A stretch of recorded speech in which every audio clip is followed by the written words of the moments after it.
the blues. I've got the alcoholic blues. No more beer, my heart to cheer. Goodbye, whiskey, you used to make me frisky. So long, highball, so long, gin. Oh, tell me when you're coming back again. Blues, I've got the blues since the amputated my blues. Lordy, Lordy, war is well. You know, I don't have to tell. Oh, I've got the alcoholic blues, some blues.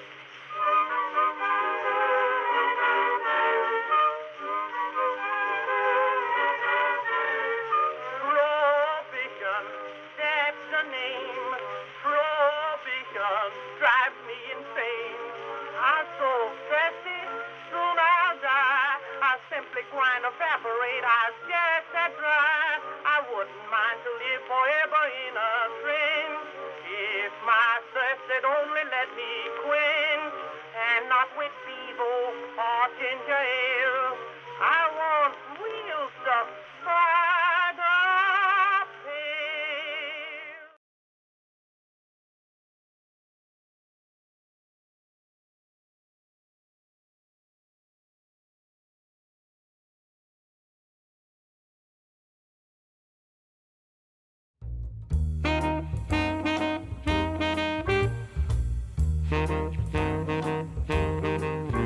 You're very exceptionary. No dictionary can define what's genuinely indescribable. Very exceptionary. No ordinary phrase can capture you. Now some might say that you're tremendous.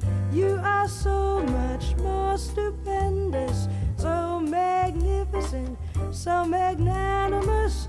If we voted, it'd be unanimous. Very exceptionary. This temporary phrase will have to do. It's true for my very exceptionary you.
You're very exceptionary. No dictionary can define what's genuinely indescribable. Very exceptionary. No ordinary phrase can capture you. Now some might say that you're tremendous. You are so much more stupendous, so magnificent, so magnanimous. If we voted, it'd be unanimous. Very exceptionary.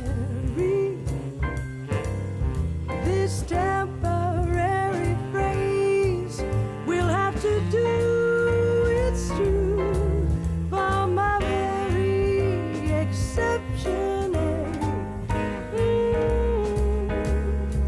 For my very exceptionary you.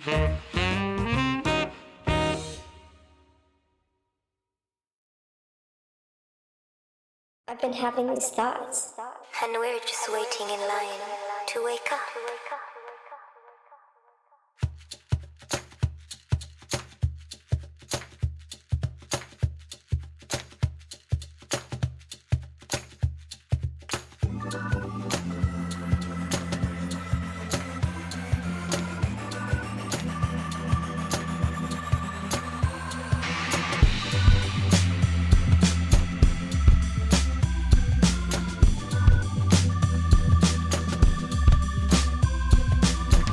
What is this fucking place?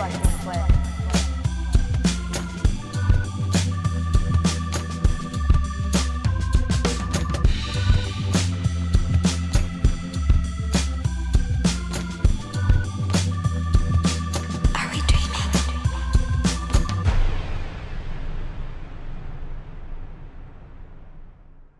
Open your eyes.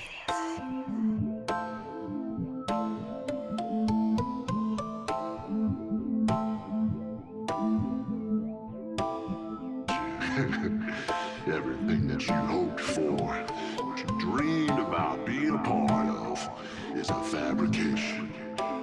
Your art. Your culture is the shell of other men's ambitions. Ambitions beyond what you will ever understand.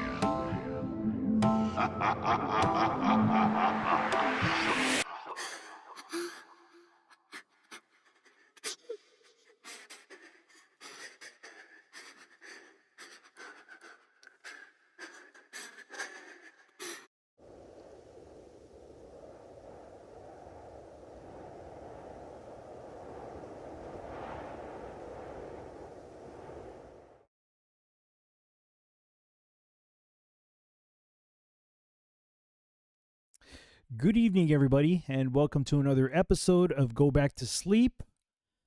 And before we get the show started, let's go ahead and go to the random read of the night. Let me go ahead and bring us over to the clouds real quick. I think I may have put us on the Zoom, but I have to switch us off to the clouds real quick. So let's go there. Yep, I put us there. So I have to hide my co-host first. All right. So tonight's random read is going to come off of the book of Genesis, chapter 23, verses 3 through 18, the purchase of Machpelah. And Abraham stood up from before his dead, and spake unto the sons of Heth, saying, I am a stranger and a sojourner with you. Give me a possession of a burying place with you, that I may bury the dead, or may bury my dead out of my sight. And the children of Heth answered Abraham, saying unto him, Hear us, my lord. Thou art a mighty prince among us. In the choice of our sepulchres bury thy dead. None of us shall withhold from thee his sepulchre, but that thou mayest bury the dead. And Abraham stood up and bowed himself to the people of the land, even to the children of Heth. And he communed with them, saying, If it be your mind that I should bury my dead out of my sight, hear me, and entreat for me to Ephron the son of Zohar, that he may give the cave of Machpelah, which he hath, which is in the end of his field, for as much money as it is worth, he shall give it me for a possession of a burying place amongst you. And Ephron dwelt among the children of Heth, and Ephron the Hittite answered Abraham in the audience of the children of Heth, even of all that went in at the gate of his city, saying, Nay, my lord, hear me. The field give I thee, and the cave that is therein I give it thee. In the presence of the sons of my people give I it thee. Bury thy dead. And Abraham bowed down himself before the people of the land, and he spake unto Ephron in the audience of the people of the land, saying, But if thou wilt give it, I pray thee, hear me. I will give thee money for the field. Take it of me, and I will bury my dead there. And Ephron answered Abraham, saying unto him, My lord, hearken unto me. The land is worth 400 shekels of silver. What is that betwixt me and thee? Bury therefore thy dead. And Abraham hearkened unto Ephron, and Abraham weighed to Ephron the silver, which he had named in the audience of the sons of Heth, 400 shekels of silver, current money with the merchant. And the field of Ephron, which was in Machpelah, which was before Mamre, the field and the cave which was therein, and all the trees that were in the field, that were in all the borders round about, were made sure unto Abraham for a possession in the presence of the children of Heth, before all that went in at the gate of his city. Once again, this random read comes from the book of Genesis, chapter 23, verses 3 through 18, the purchase of Machpelah. All right, so let me go ahead and introduce my co-host for today. He's back. You know, we missed you from the last time. Let me go here real quick. Boom, there you are. Java. Hold on, dude. Can you say something again?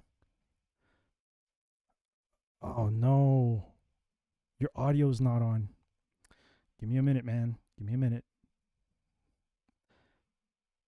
Oh, man. The audio's not on your end. I apologize for that. Say something? Nope, still nothing. Hold on. That could be my end. Let me just double check this real quick. Apologies. Oh, okay, that's why. All right, go ahead and say something again. All right. There we go. Yay. Woo. I haven't done this in a minute. It's been a while that I had a co-host. How you been, bro? Well, it's been quite interesting, that's for sure. But yeah, been with family. It's been pretty good. It's been a little on the rough side, but yeah, I think be all right. I think a lot of us have been going through a lot of, if not rough stuff, like kind of weird stuff lately, man. We were talking right before the show started about, you know, what's been going on with you and what's been going on with me. Of course, on my fellowship shows, I've been sharing a lot of what's been going on with me, but you know, I know you've been going through some stuff too, and I think just everybody's been going through some. Yeah, seems to be the general consensus. I think so, man. I think so. I think to be honest, I feel that there's going to be shifting going on this year. I think there's going to be a lot of shifting going on that we're not going to be really comfortable with. Let's just put it that way, I would say. Yeah, that's kind of what I get too. Well, it's going to be a full-on year. Yeah. Yep. But at least, you know, no one has to do it alone, really. Right. No, absolutely. I'm glad that, you know, I'm glad to have been connected with a lot of people who are Bible believing Christians. I really don't like to use the word Christian because that word has been so watered down, but you know, people who have this relationship with Christ, I'm so blessed to be connected with people. And I know you're one of them. And it's nice to know that we have people right by our sides, you know, even though we're doing this all through virtual, there's still a sense of connection there. And I'm kind of happy that there's somebody there at least going through something the same way I am, sort of, you know? So that's a nice feeling. Not that it's bad, but I'm just saying that we're there to pick each other up is what I'm trying to say. Exactly. Yeah, that's what I meant. Not man, we're all going through bad stuff. You know, I'm glad you're going through bad stuff with me. No, what I meant was I'm glad that we're there to kind of be a support for each other. So, right. Yeah, I may not have said that in a correct way, but you know, anyhow. Were you able to catch the last episode that we did here of Go Back to Sleep? I had a really cool guest on 2 weeks ago. Yeah. Awesome. I actually met her from a YouTube channel, and we connected, and I had her co-host the show 2 Sundays ago, and it was a fun time. It was a really good show. We had a good show. Nice. What song did you do? She picked the song. She picked the song from the rapper's name is Future, and the song was called Mask Off. And that was a very, very interesting video to break down. I think the video was produced in 2017. And, you know, just the title in itself, Mask Off, you know what I mean?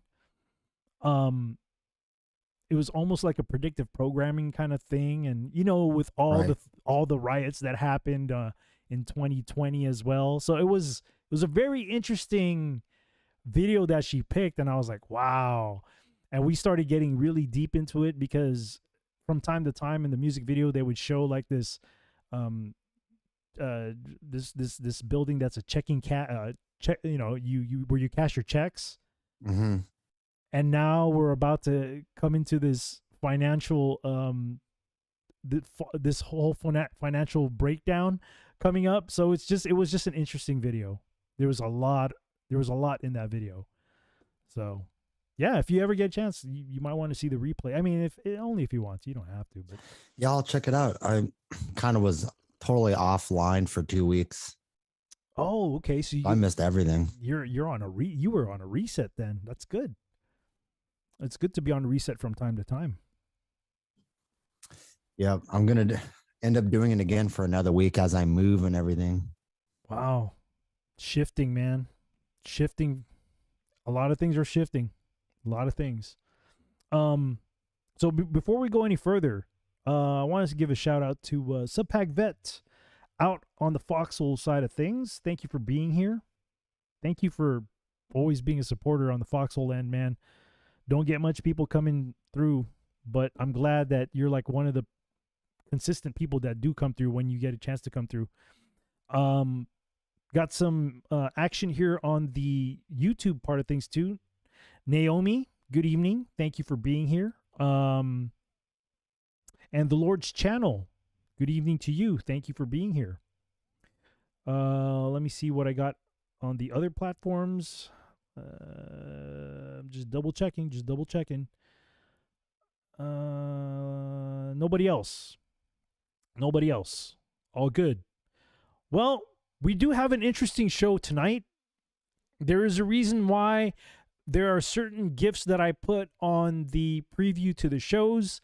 It's kind of to give you guys a clue as to who we're going to be talking about today.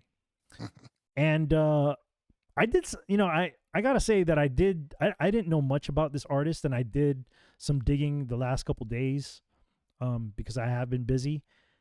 And I honestly couldn't really find, besides the demons that he had, as far as like the rough life that he had when he was going through his life, I don't really see that he was I don't think he was one of those typical artists that we've been talking about. I honestly think, I mean, just, of course I don't know for sure because I don't know the man personally, but I think he had a solid background growing up. I think his you know, he grew up with church life. He was a very Christian man. He liked to sing gospel music all the time, but I didn't really find anything that caught my eye as far as like he could be part of any kind of nefarious things. You know, I don't know what your take on the artist that we're going to be talking about. And were you able to find like anything that may have stuck out? I couldn't find it. I was looking for pictures where they do a lot of the symbolism, and I didn't really see too much on that end either. Yeah, I honestly am I'm convinced that I think he was all right. Besides the fact he had, you know, he had drug issues, he had alcohol issues, but other than that, I don't think it was out of the norm. I think he kind of got into that because of the lifestyle of a musician, you know. I do understand that they were prescribing him drugs to, how he got hooked was they were prescribing him drugs to go to sleep and to stay up. So, you know, that's kind of how, that's where the gates opened up for him in order for him to kind of like have a addiction problem from there. I mean, that's what I gathered. So, anyhow, we're going to be talking about Johnny Cash today.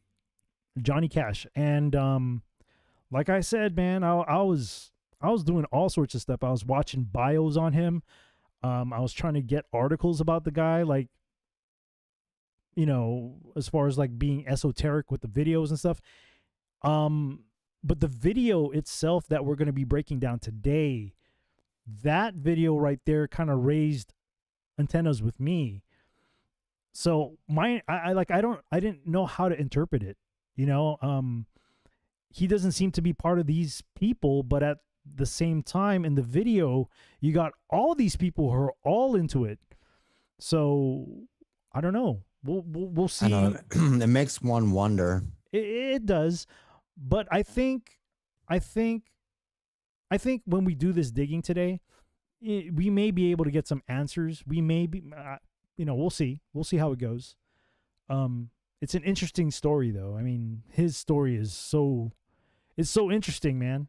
And I think towards the end of his career, he was like, I think he knew how the music industry was, and because he wasn't getting accolades for his hard work that he's put into the country music side of things, I think he was about to expose people, and I think he kind of did, you know.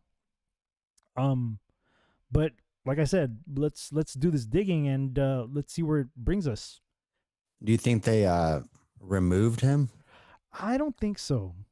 I think his health was already getting bad, not to mention his, you know, all the drugs that he's been through and the drinking that he's been through.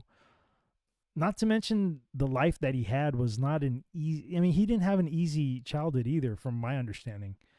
I just think that, you know, I think it was just all that stuff caught up to him after a while. So. Yeah, I think so. I think so.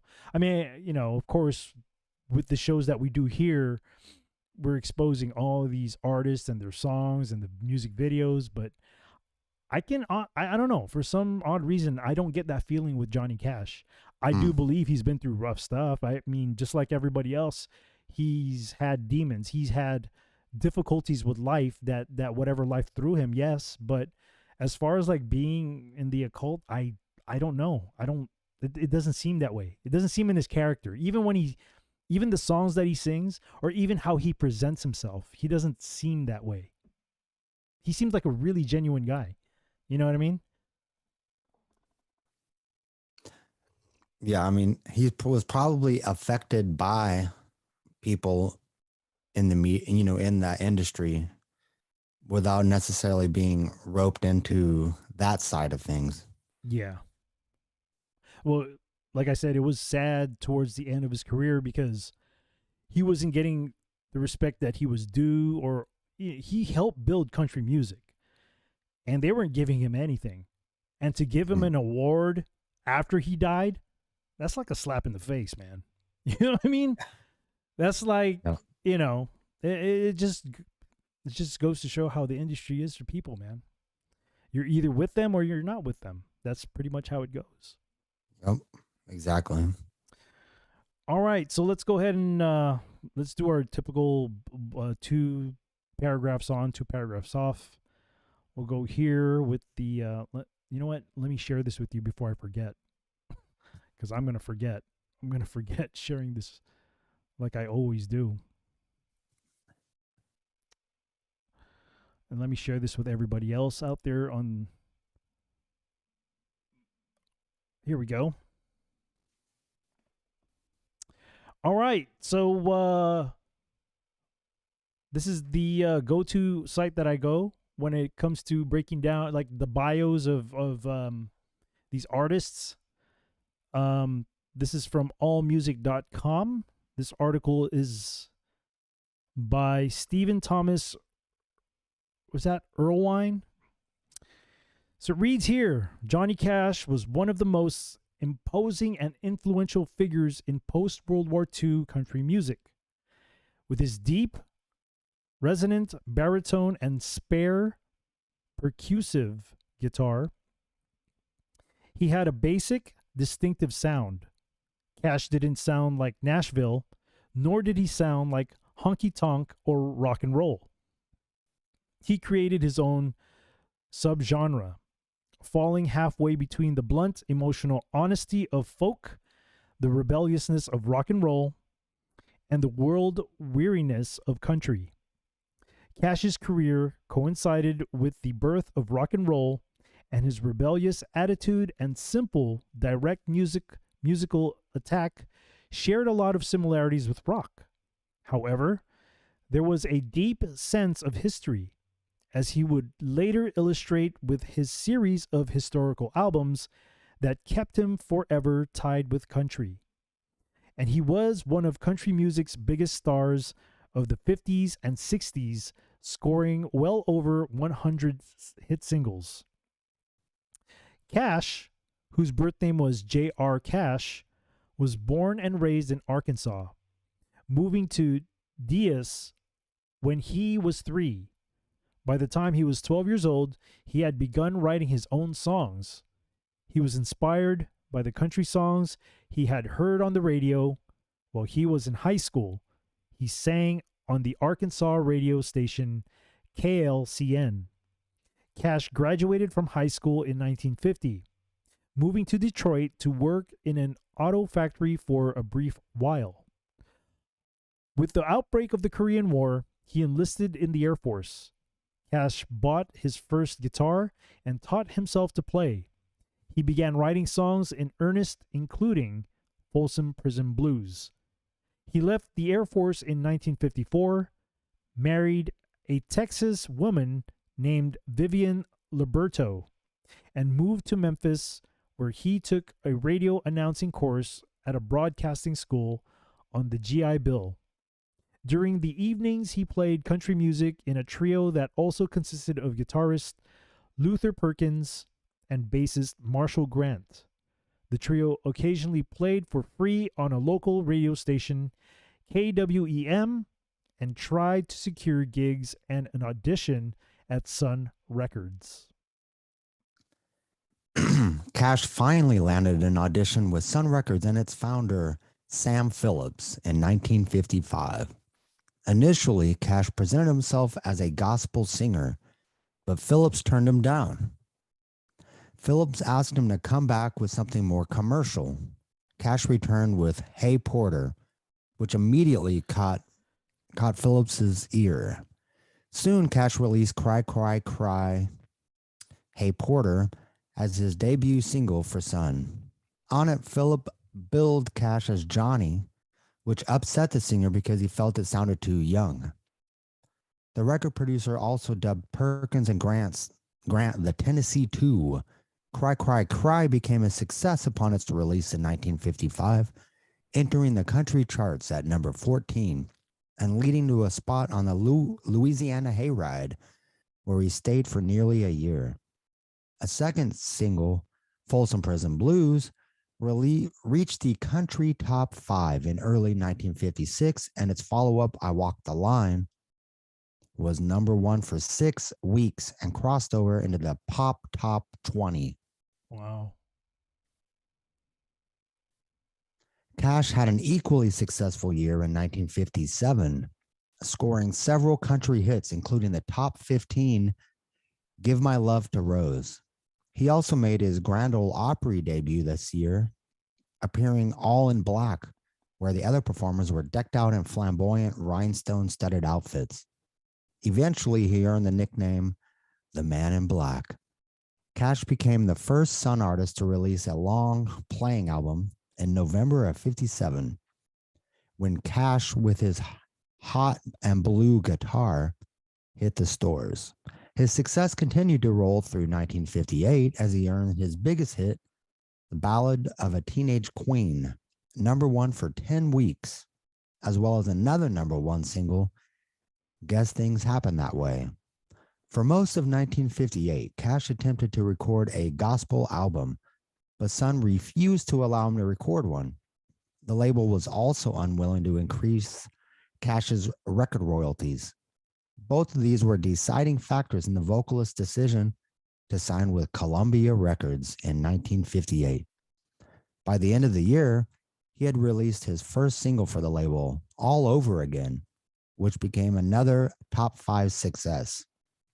Sun continued to release singles and albums of unissued Cash material into the 60s. I find it interesting that the record label's name is Sun. Right? The music industry, man, they come in all esoteric forms and shapes, man, don't they? All right. Don't Take Your Guns to Town, Cash's second single for Columbia, was one of his biggest hits, reaching the top of the country charts and crossing over into the pop charts in the beginning of 1959. It's interesting, too, that he was able to cross over from country and folk to pop, man. That's kind of unheard of back then, isn't it? Yeah. Rock and roll was a big thing in those times, too, wasn't it? Yeah, it was really starting to take off around then. Yeah. It's just interesting that he was able to break through and become pop, too. Interesting. Throughout that year, Columbia and Sun singles vied for the top of the charts. Generally, the Columbia releases, Frankie's Man Johnny, I Got Stripes, and 5 Feet High and Rising, fared better than the Sun singles, but Luther Played the Boogie did climb into the top 10. That same year, Cash had the chance to make his gospel record, Hymns by Johnny Cash, which kicked off a series of thematic albums that ran into the 70s. The Tennessee 2 became the Tennessee 3 in 1960, with the addition of drummer W.S. Holland. Though he was continuing to have hits, the relentless pace of his career was beginning to take a toll on Cash. In 1959, he had begun taking amphetamines to help him get through his schedule of nearly 300 shows a year. That's a lot. That's a lot, man. By 1961, his drug intake had increased dramatically, and his work was affected, which was reflected by a declining number of hit singles and albums. By 1963, he had moved to New York, leaving his family behind. He was running into trouble with the law, most notably for starting a forest fire out west. What? Must have been the drugs, man. Must have been the drugs. Because I really don't see it in his personality. But then again, you know, when you're on drugs... Well, I'm sure he did. He definitely inadvertently did that. I'm pretty sure, too. I don't think he would be that type. He doesn't seem like that type. All right. June Carter, who was the wife of one of Cash's drinking buddies, Carl Smith, would provide Cash with his return to the top of the charts with Ring of Fire. Oh, she co-wrote it with Merle Kilgore. Huh. Ring of Fire spent 7 weeks on the top of the charts and was a top 20 pop hit. Wow. So, yeah, he did cross over by then. He did. Cash continued his success in 64 as Understand Your Man became a #1 hit. However, Cash's comeback was short-lived as he sank further into addiction and his hit singles arrived sporadically. Cash was arrested in El Paso for attempting to smuggle amphetamines into the country in his guitar case in 1965. Man. That same year, the Grand Ole Opry refused to have him perform, and he wrecked the establishment's floodlights. Probably broke them. He did. You see, there's videos out there on that. Oh, really? He was stomping on him, dude. Damn. In 1966, his wife Vivian filed for a divorce, after which Cash moved to Nashville. At first, he was as destructive as he's ever been, but he became close friends with June Carter, who had divorced Carl Smith. With Carter's help, he was able to shake his addictions. She also converted Cash to fundamentalist Christianity. His career began to bounce back as Jackson and Rosanna's Going Wild became top 10 hits. Early in 1968, Cash proposed to Carter during a concert. The pair were married that spring. Also in 1968, Cash recorded and released his most popular album, Johnny Cash at Folsom Prison. Recorded during a prison concert, the album spawned the #1 country hit, Folsom Prison Blues, which also crossed over into the pop charts. By the end of the year, the record had gone gold. The following year, he released a sequel, Johnny Cash at San Quentin, which had his only top 10 pop single, A Boy Named Sue, which peaked at #3. It also hit #1 on the country charts. Cash guested on Bob Dylan's 1969 country rock album, Nashville Skyline. Dylan returned the favor by appearing on the first episode of The Johnny Cash Show, the singer's television program for ABC. The Johnny Cash Show ran for 2 years between 1969 and 1971. Cash was reaching a second peak of popularity in 1970. In addition to his television show, he performed for President Richard Nixon at the White House, acted with Kirk Douglas in The Gunfight, sang with John Williams and the Boston Pops Orchestra, and he was the subject of a documentary film. His record sales were equally healthy as Sunday Morning, Coming Down, and Flesh and Blood were #1 hits. Throughout 1971, Cash continued to have hits, including the top 3, Man in Black, great song. That's a great song right there, man.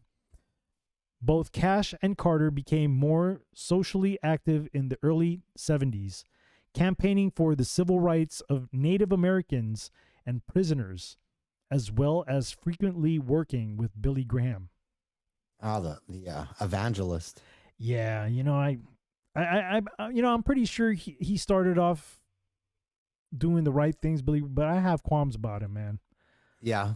I do have qualms about him. I think I saw him once when I was like in junior high or something. like in real life?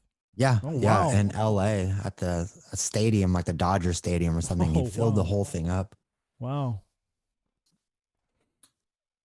Wow. So Cash was still pretty popular 15 years after he started. He got to the point where. Yeah. He even in the 80s, he was still popular. Mm-hmm. Yeah.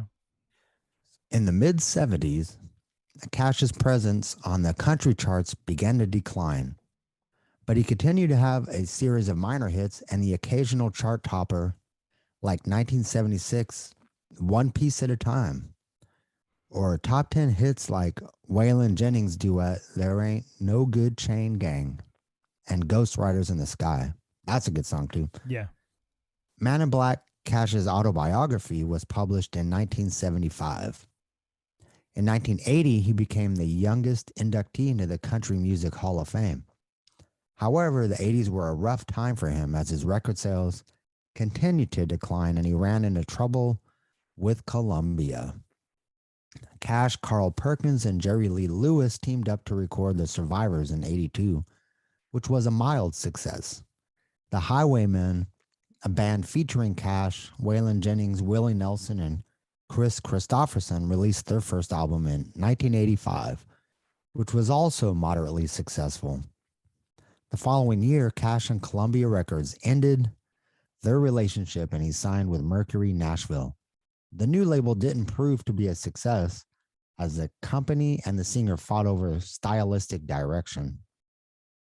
Furthermore, the country radio had begun to favor more contemporary artists, and Cash soon found himself shut out of the charts. Nevertheless, he continued to be a popular concert performer. The Highwaymen recorded a second album in 1992, and it was more commercially successful than any of Cash's Mercury records. Around that time, his contract with Mercury ended, and in '93, he signed a contract with American Records. His first album for the label, American Recordings, was produced by the label's founder, Rick Rubin, and was a stark acoustic collection of songs. American Recordings, while not a blockbuster success, revived his career critically and brought him in touch with a younger, rock-oriented audience. In '95, the Highwaymen released their third album, The Road Goes On Forever. The following year, Cash released his second album for American Records, Unchained, which featured support from Tom Petty and the Heartbreakers. And his VH1 Storytellers outing was released in '98. And in the spring of 2000, Cash compiled Love, God, Murder, a 3-disc retrospective focusing on the major songwriting themes dominant throughout his career. The new studio album, American 3, Solitary Man, appeared later that year. He had a very long success, man. Yeah. Started from That's like, we're almost at 50 years for him. Yeah, man. Long time. Health problems plagued Cash throughout the 90s and into the 2000s, but he continued to record with Rubin. Their fourth collaboration, American 4, The Man Comes Around, it's another great song right there, man, was released in late 2002. The following year, the Mark Romanek directed video for his cover of Nine Inch Nails' Hurt garnered considerable acclaim and media attention, culminating in an unexpected nomination for the Video of the Year at the MTV Video Music Awards. Not long after the video sparked numerous stories, his beloved wife June Carter Cash died on May 15th, 2003, of complications following heart surgery.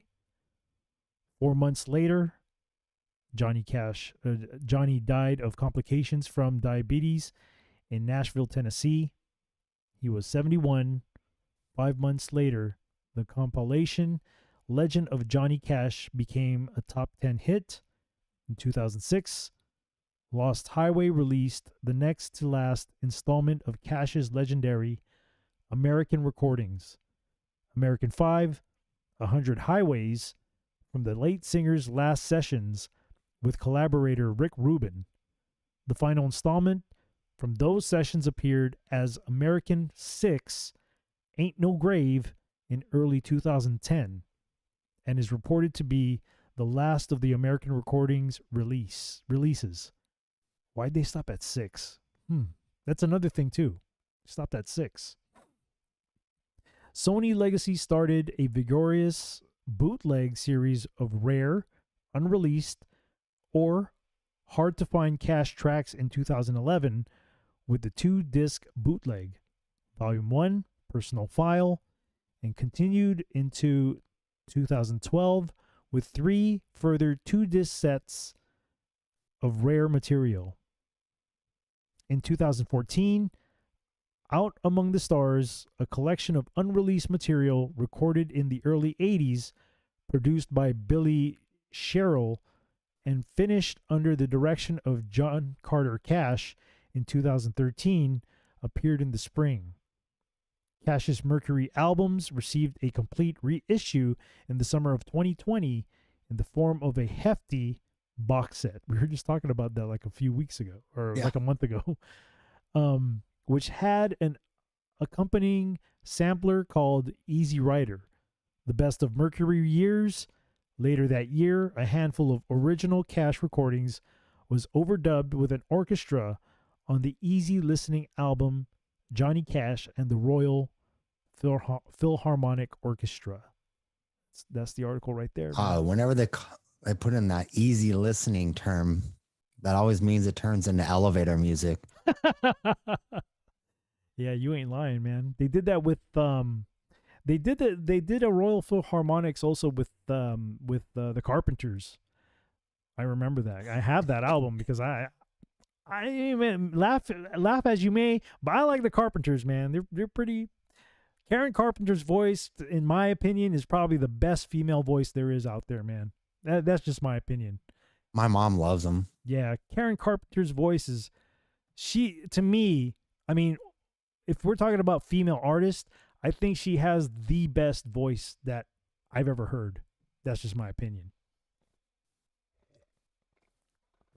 But yeah, not a lot. I of used to have to listen to a lot of Carpenters on vacation. Yeah, I remember you telling me that. So we were talking here about how his death. I think, man, because although he's been, with the drugs and alcohol and stuff, I think he honestly loved his wife, man. He honestly had this great relationship with his wife. And to be quite honest, I think he he just died lonely, man. I think he was used to having his wife around that, That happens often where one will go and then a few months up to a year, the next one will go. Yeah. I honestly think that he was very connected with his wife, and he died a lonely man.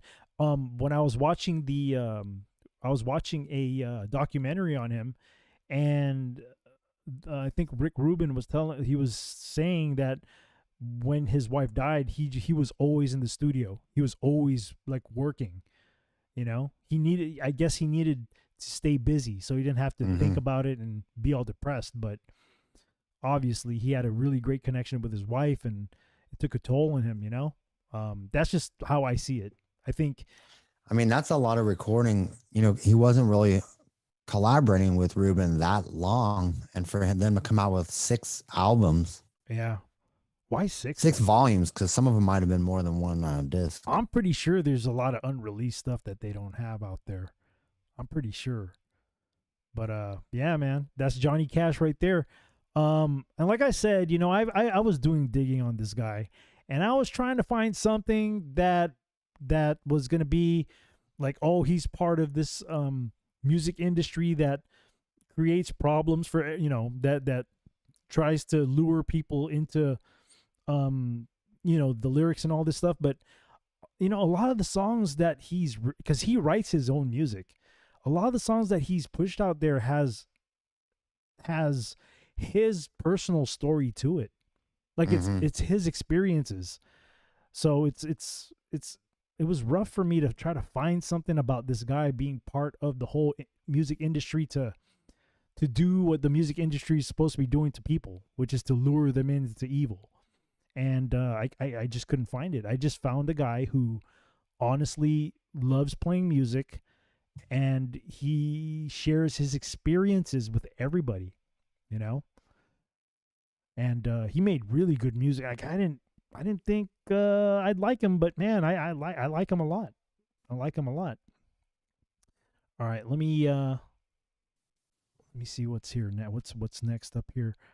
Okay, so before we get into the lyrics, I'm trying to look here. Okay, before we get into the lyrics, let's break down the video first. Okay. Okay. Yeah. So here's something that I found. Songmeanings and facts.com, and they were giving a little breakdown on the video, and I'll talk about the video after we watch the video too, because there were some parts of the video where that I had questions about.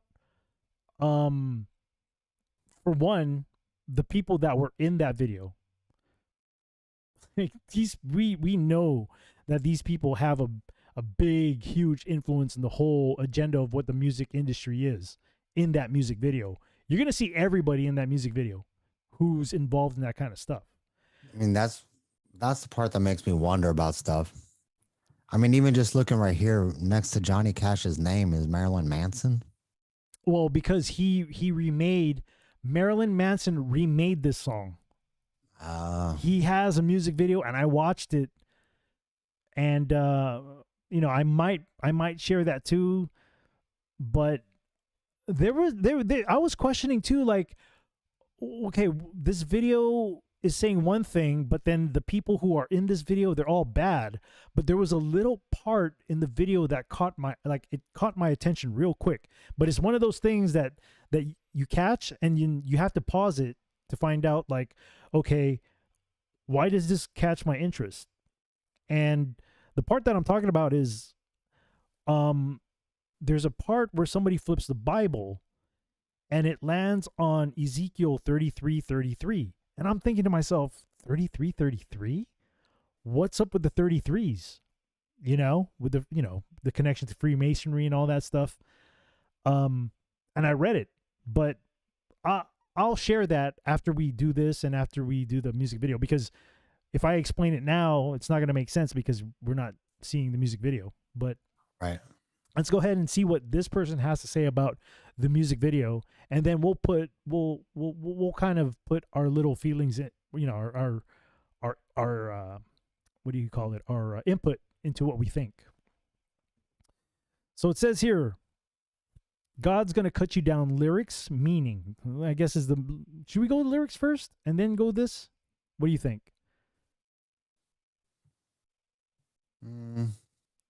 Well, let's just do this since we're here. Okay. All right. You can go ahead and start it off, and then I'll follow you afterwards. All right. God's gonna cut you down dates back to a moment in time when the likes of folk songs dominated the American music scene. And folk songs, as they are, tend to be more substantial, as in spiritually grounded, than a conventional pop music. Or stated otherwise, even though this song has been covered by some of the most famous, mainstream, and nefarious musicians ever, it reads more like a gospel. And the concept it is based on is the vengeance of God though in a personal, individual kind of way. God's vengeance on sinners. More precisely, the lyrics serve as a warning against those whom the singer perceives as wrongdoers.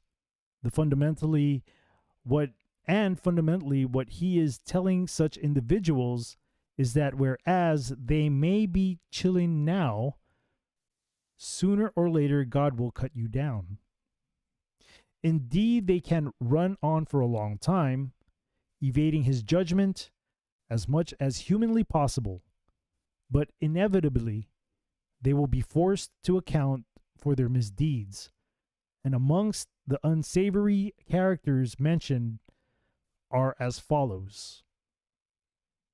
Long tongue, example, persistent liars, the rambler, the gambler, the backbiter. I'll read this paragraph and you can continue on. A rambler is basically somebody who talks too much in an unconstructive, harmful sort of way. A backbiter would be a deceitful person, for example, someone who turns against those who put their trust in him. All of these, as well as being a persistent liar, are in fact sinful characteristics. But as for gambling, there doesn't really seem to be anything canonical against the practice. Well, I mean, Jesus did flip over all those tables. Yeah. Unless perhaps one takes it to the extreme. But remember that, once again, this song comes from a Puritan era in history, i.e. the early 20th century America, perhaps even earlier. Indeed, if someone were to write a song like God's Gonna Cut You Down in the modern era, the likes of gamblers and ramblers would possibly be the least types of individuals whom they would be compelled to turn their attention on. Go tell that long-tongued liar, go tell that midnight rider, tell the rambler, the gambler, the backbiter, tell them that God's going to cut him down. Tell them that God's going to cut him down. Verse 1. Meanwhile, the first verse of this song takes on a completely different tone. It doesn't focus on any addressee, but rather the narrator. And basically, he presents himself as someone who has personal connection with God. Moreover, he implies that dropping a song like this, calling on listeners to repent, if you will, is something which the Most High actually instructed him to do. I'll read this paragraph. You can read the next one. So it's sort of like the singer considers himself to be an evangelist. For example, someone who has been divinely called to preach to the sinful masses. In addition to that, he presents himself as some who is personally cool with God. Verse 2. In the second verse, he turns his focus back onto the sinners, and he is once again assuring them that attempting to hide from divine judgment is an act of futility. In fact, no matter how well they may be able to conceal their actions, as it is no one that can actually hide from God. And eventually, all of their wrongdoing which they work in the dark will be brought to the light. I wonder who Ollie was really talking to about with that one. Oh, He was probably talking directly. I think he was ready to. I think he was ready to. I honestly think he was ready to say things that needed to be said. I think he was. Like, what year did this song come out? 2000. I want to say like 2002, 2001, something like that. Yeah, it was one of his later ones, right? Yeah, so, yeah. I think he was definitely talking directly. Yeah, and here's another. Well, we'll finish this article first, and then I'll talk to you why I think. I honestly think he's one of God's. I think he's one of God's guys, man. I really think so. I really do think so, and I'll explain why. It may be kind of trivial, but to me, that's a big sign of him. I think, just my opinion, that he's probably one of God's guys. So in conclusion. So conclusively, we can say that the narrator is actually looking forward to the judgment of the wicked. He comes off as someone who is a seeker of justice himself. He can be defined as an individual who is frustrated. Check this out, man. Frustrated witnessing certain people do wrong against their fellow man, yet continually get away with it. Wow. So, I mean, if we think about that, and we think about the people that are in the video, then it begins to make sense now. You know what I mean? Furthermore, we can postulate that he's sort of a conspiracy theorist. You see how they do that, man? Mm-hmm. He appears to be an individual who believes that certain figures who are too powerful to be judged by man practice evil behind closed doors. But either way, at the end of the day, he is able to rest assured that sooner or later their time is coming. Go ahead. All right. The release date, and this answers that question, I guess. This track was originally recorded by a group known as the Heavenly Gospel Singers. They were a quartet of vocalists who traced their origin back to Detroit, and prior to that, a part of South Carolina known as Spartanburg. They are credited as being the actual pioneers of modern gospel music. Moreover, their style of music, as well as that of their contemporaries, eventually evolved into a genre known as doo-wop, which itself is one of the foundations of present-day R&B. Mm-hmm. And their rendition of God's Gonna Cut You Down dates back to 1937. Wow. I didn't even know it was that old. Wow. An iconic song. This is one of those types of songs that have become a staple in the American music industry. This is to say that it has been continually recorded throughout the generations by a variety of popular artists, encompassing a number of musical genres. In fact, as of 2020, the most notable versions of the song were both recorded after the year 2000.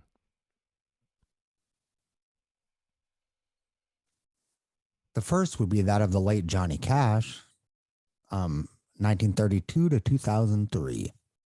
His cover, as produced by Rick Rubin, appeared on a posthumous album entitled American 5, 100 Highways in 2006 and topped the Billboard 200. In terms of the song itself, it also charted on the UK singles chart, but even more importantly, it has enjoyed a widespread pop media presence, which is ironic. For instance, it has been utilized by the MLB and featured on a number of TV shows, movies, and advertisements. God's Gonna Cut You Down by Marilyn Manson. Is this going to be about Marilyn? Okay, it's almost done here. The second would be that of Marilyn Manson, which the band released in 2019 under Loma Vista Recordings.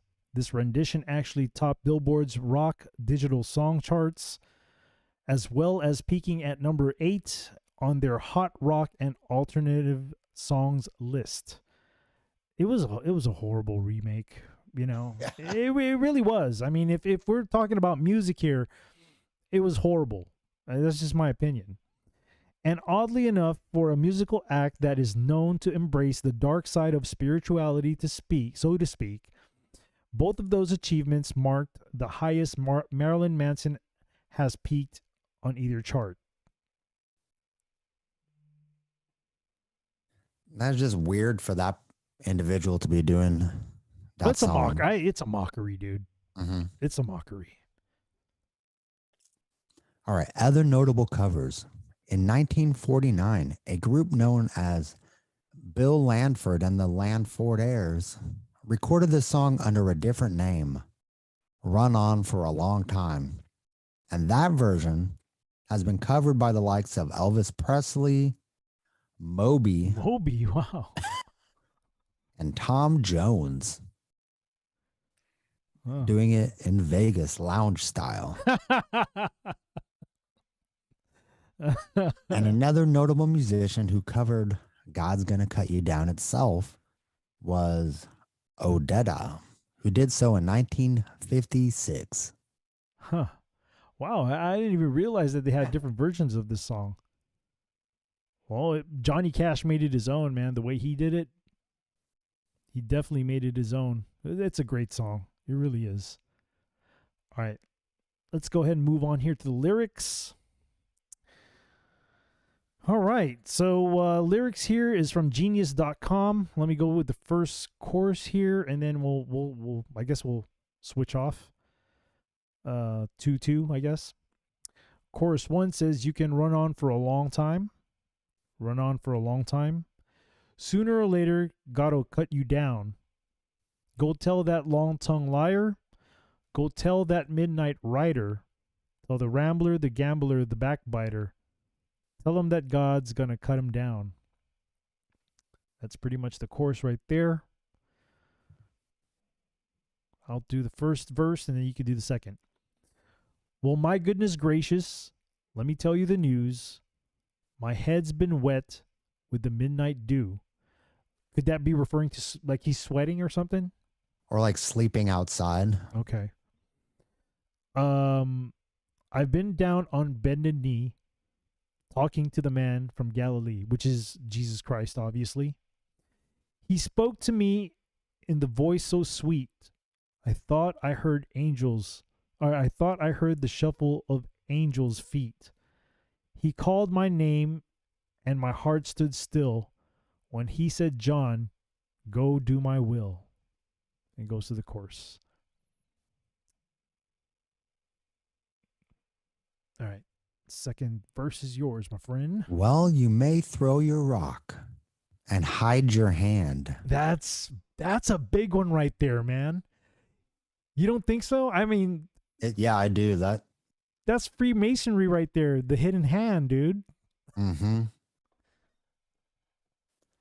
Working in the dark against your fellow man. He's basically like calling the cabal out. Yeah. I mean, if he's the one that actually wrote that verse. Well, I mean, it's a remake, remember? Mm-hmm. But like I said, he made it his. But as sure as God made black and white, what's done in the dark will be brought to the light. That's a potent statement. I mean, it's interesting that he recorded it and then passed like a year later, and then it was released a few years after that. Yeah.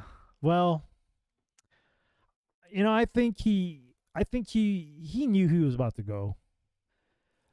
And so he probably would just like, well, I'm just gonna do this. I think so, man. And like I said earlier, a lot of the songs that because he writes all his songs, a lot of the songs that he does is his life experiences, man. He doesn't talk about, what artists may talk about that have double speak. He's pretty much just telling a story about things that he's gone through.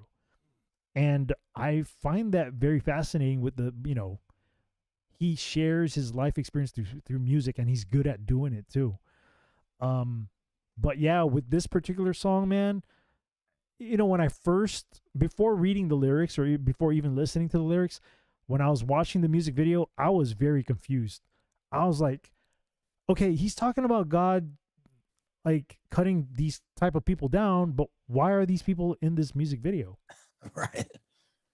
So that got me really confused. And then when I went back and started doing a little bit of research on Johnny Cash, come to find out that he was raised in a Christian household, and he would sing gospel music. Then then I was like, oh, okay, so he came from a pretty solid upbringing, and then having to marry the June, right? June Carter. Made him come back to faith, and it made a lot of sense towards the end. Like, oh, the music industry really treated him really bad, didn't give him what he earned, and I guess this is his way of kind of like spitting it back to them, back to them about how he was treated by the music industry. So right, and they didn't give him what he deserved, and they also got him hooked on drugs, all that stuff. Yeah. So yep.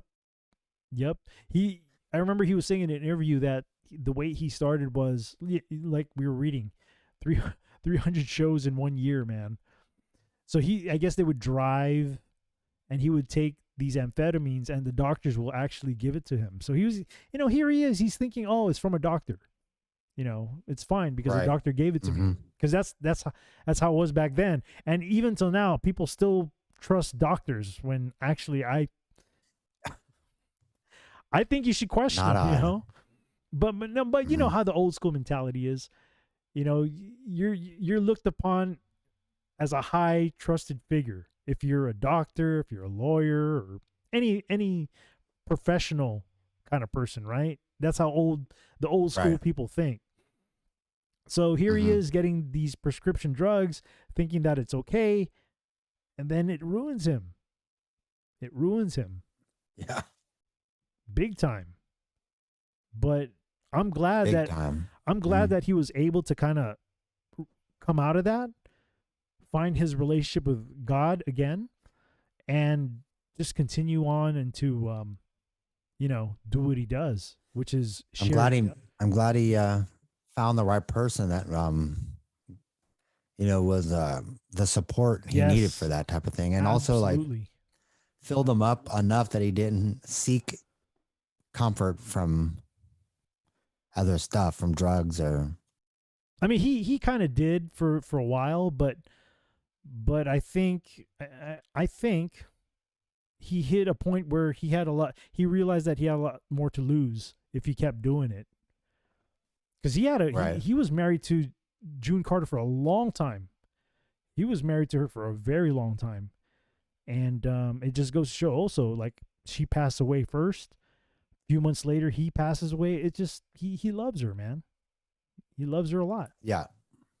So, okay, so here's why I think that, if I can find it here. Here's why I think that Johnny Cash is possibly one of God's own. And I find this interesting because he's called the man who wears, he's the man in black. He's always wearing black. And at first I was like, oh, I got something here. I got something that can possibly connect him to being part of this whole music industry conspiracy thing. But no, it really isn't. It's actually a pretty humbling statement that he made when he wrote this song. So I'm going to read into this. We'll take turns reading into it.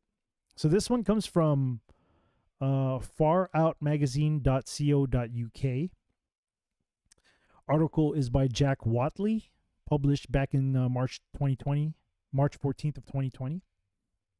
Johnny Cash explains why he's the man in black. Johnny Cash answers the age-old question, why does the country legend always wear black? The iconic Cash would give the answer the only way he knew how, which was through a song. During the Singer's Johnny Cash show in 1971, the Ring of Fire singer answered the question that had been pondered by most music fans when he performed a new track, Man in Black. Go ahead. The singer's nickname had previously been assumed to have been in the reflection of his costume choices. But when the country gained himself a larger audience with his ABC show, he decided to open up and share the deeper reasons for the color choice through his new song. On February 16th, 1971, at Nashville's Columbia Studios, Cash entered the studio to speak with the students of Vanderbilt University and address some of the issues broached in the song, including the war in Vietnam, poverty, and racial imbalance. In the lyrics for the new song, Man in Black, Cash explained that choosing his bold fashion choice was a way of drawing attention to those and other issues. It was something Cash continued to explore during the show's run, and it quickly got the network executives hot under their perfectly starched collars. The final episode would come just over a month later on March 31st, 1971. 1971 was a busy period for the singer. He was still touring and performing wherever he went and was at the peak of his worldwide popularity. To add to that, the star also had a new baby at home and his first film, a gunfight with Kirk Douglas. During the hectic time, Cash still found time to meet with Mike Douglas on his weekly show to fully explore the answer to the question. When Douglas, alongside James Brown, who was co-hosting the show, asked about his wardrobe, Cash says, "This sounds like just a record plug, and it's not. People were always asking me why I wore black. I've worn black basically ever since I've been in the music business, but I never did really answer the reporters when they asked that question." Though Cash's silhouette may be lost to the background, the message in the music shines a light. We're doing a mighty fine, I do suppose, in our streak of lightning cars and fancy clothes, but just so we're reminded of the ones who are held back, up front, there ought to be a man in black. Okay, so it didn't explain it because the song explains it, and pretty much this is what in the lyrics of the song. The reason why he wears black is another way of him saying that he has stained garments. It's basically what that is. He's portraying somebody as somebody who's unclean. He's saying that he's as equal as the people who are in prison, the people who are poor, unfortunate, the people who are in struggle. That's the reason why he wears black, is because he equates himself to people of that stature, which I find very fascinating and very, very humbling. You know, he's not a very loud type of guy. He's a very calm spoken dude. He's a very well spoken dude who's he's not loud. He's not boisterous. He's very calm, you know. It seems to me that he's very humble too. So that's the reason why he wears black, is because that's his way of saying that he's a man of stained garments. He's the same as everybody who's in sin, who has dirt all over him. And you don't find artists who are like this. And this is one of the reasons why I think, this is just my opinion, I think that this is one of God's own right here, man. You know, I honestly think he was one of God's own. He may have gone through his demons, but he never sold his soul. I didn't find any kind of stories with him selling his soul, because if I did, we'd be talking about it here. But I didn't find anything. You know, there was nothing of him selling his soul, and yeah, you know, he seems like a really humble dude who likes to play music. Seems like he's not constantly trying to build himself up. He's just constantly just approaching it as he is. Absolutely. And all the songs, I would say most of the songs that he has written is his experiences in life. And, you know, I'm beginning to learn, you know, with the fellowship shows that I do, that kind of sharing that with people, it kind of gets better for yourself when you share your experiences, because you're letting people know you're just, you know, you have the same, you go through the same things that everybody else does, you know? Right. You know? And when people find that connection and start praying for you, and I think that's another thing too, because I've been struggling with certain things, but lately not really. And I find people are probably praying for me, and it's working, you know, because I'm finding a lot of strength in a lot of things that I feel weak about. And, you know, it's just nice that he's got to be one of God's own. That's in a nutshell. That's my opinion. He's a very humble dude, you know. He's not your typical celebrity. He really isn't. Right. Exactly. So he doesn't try to be what he's not, it seems. No, he doesn't even have to be. He can be Johnny Cash and he can be very cool, just being Johnny Cash. Yeah. So, yeah, that's Johnny Cash right there. Let me just go here real quick. Stop with the screen share there. And go back to the Zoom. Cool. All right, so this is the part where we go and watch the music video. But you know how it is with the YouTubes. I wish I could share them. I wish I could. But you know, if I continue to share on YouTube, you know what's going to happen. So what I'll do is I'm going to go ahead and put my... hold on for a moment. I'm going to put my tree link, and then you can check me out on other platforms if you want to come watch the music video. Hold on for a moment.